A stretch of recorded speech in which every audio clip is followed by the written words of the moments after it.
Hey everyone, welcome back to the channel. Today, we're off on an incredible Alberta road trip, from Red Deer to the one and only Drumheller, the dinosaur capital of the world. Get ready for fossils, strange rock formations, and some breathtaking scenery. The drive is about 140 kilometers, and as we leave the flat farmlands behind, the landscape quickly starts to shift. Gentle rolling hills turn into dry valleys and steep canyon walls. It's like driving into another world, the Canadian Badlands, a region full of ancient secrets. Our first stop, the world-renowned Royal Tyrrell Museum. This place is one of the top paleontological museums in the world, and for good reason. Inside, we start with the Origins exhibit, which takes us back over 3.9 billion years to the beginning of life on Earth. We pass by fossils of trilobites, ammonites, and marine life that once swam in the inland seas that covered Alberta.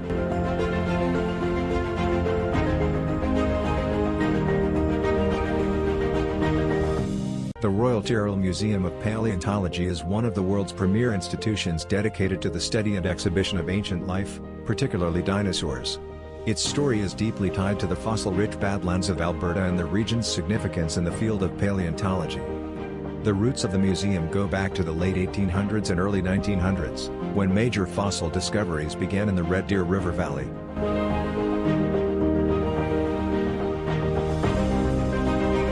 Explorers and paleontologists such as Joseph B. Tyrrell, a Canadian geologist and cartographer, played a pivotal role. In 1884, while searching for coal seams, Tyrrell discovered the skull of a large carnivorous dinosaur, later named Albertosaurus sarcophagus. This marked a turning point for the region, which would soon be recognized as one of the most significant dinosaur fossil beds in the world.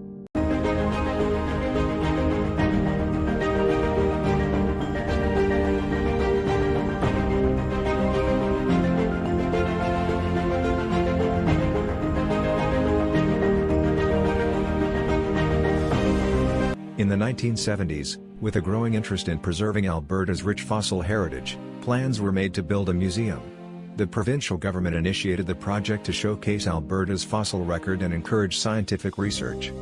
The museum officially opened its doors on September 25, 1985.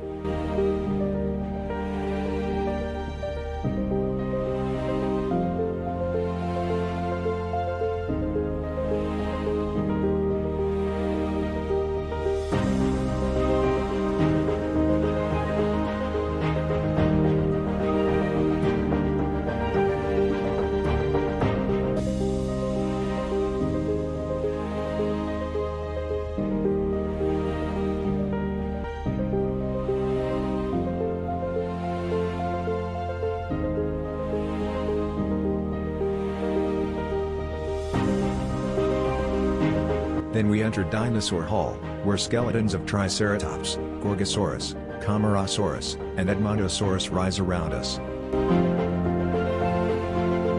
Dinosaurs first appeared during the late Triassic period, around 230 million years ago, in what is now South America. They evolved from earlier reptiles known as archosaurs, a group that also gave rise to crocodiles and pterosaurs. At this time, all of Earth's landmasses were joined in the supercontinent Pangaea, creating a hot, dry climate.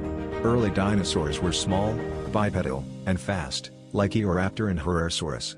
These early forms laid the groundwork for what would become the dominant animals on land for the next 160 million years. After a mass extinction at the end of the Triassic, dinosaurs diversified rapidly in the Jurassic period. This was the age of giants and the rise of some of the most iconic dinosaur groups. Sauropods like Diplodocus and Brachiosaurus, massive, long-necked herbivores that roamed in herds. Theropods like Allosaurus, predatory, two-legged dinosaurs. Stegosaurs with their distinctive plates and spiked tails. During this period, Pangaea began to break apart, and climates became more humid, leading to lush vegetation that supported large herbivores. The Cretaceous was the final and perhaps the most dynamic period of the dinosaurs. Earth saw the evolution of Tyrannosaurus rex, the king of the late Cretaceous predators. Triceratops, a horned herbivore with a massive frill. Velociraptor, small but intelligent and possibly feathered. Hadrosaurs, the duck-billed plant-eaters. This period also saw the rise of flowering plants and the first avian dinosaurs, the true ancestors of modern birds. In fact, many scientists now classify birds as living dinosaurs. Around 66 million years ago, disaster struck. A massive asteroid, about 10 kilometers wide, slammed into what is now the Yucatan Peninsula in Mexico, creating the Chicxulub crater. This, combined with intense volcanic activity and climate disruption, caused a mass extinction that wiped out about 75% of all species, including all non-avian dinosaurs. Only the small, feathered dinosaurs, birds, survived. Modern birds and fossil discoveries. Though non-avian dinosaurs went extinct, their legacy lives on. Birds are now considered direct descendants of theropod dinosaurs. Dinosaurs left behind an extraordinary fossil record, bones, footprints, and even feathers, that tells us about their lives, diets, behaviors, and environments. Paleontologists continue to uncover new species every year, reshaping our understanding of how diverse, intelligent, and even social dinosaurs may have been.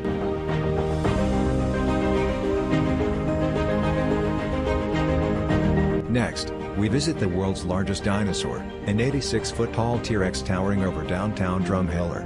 Built in 2000, this fiberglass giant weighs nearly 150,000 pounds.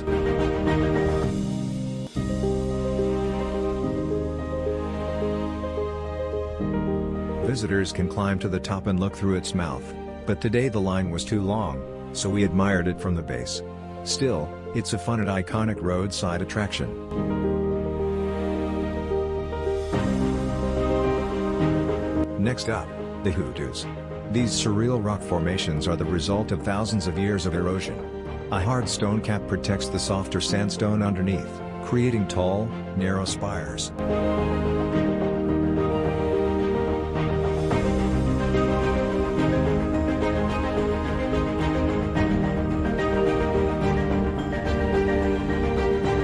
To wrap up our day, we head to the Starmine Suspension Bridge. Originally built in 1931 for coal miners, it was rebuilt in 1958 and now serves as a scenic historical landmark. Crossing the bridge gives us a sweeping view of the Red Deer River Valley.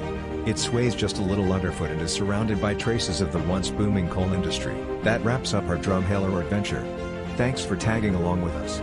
Don't forget to like, subscribe and hit the bell for more adventures. Until next time, stay curious and keep exploring.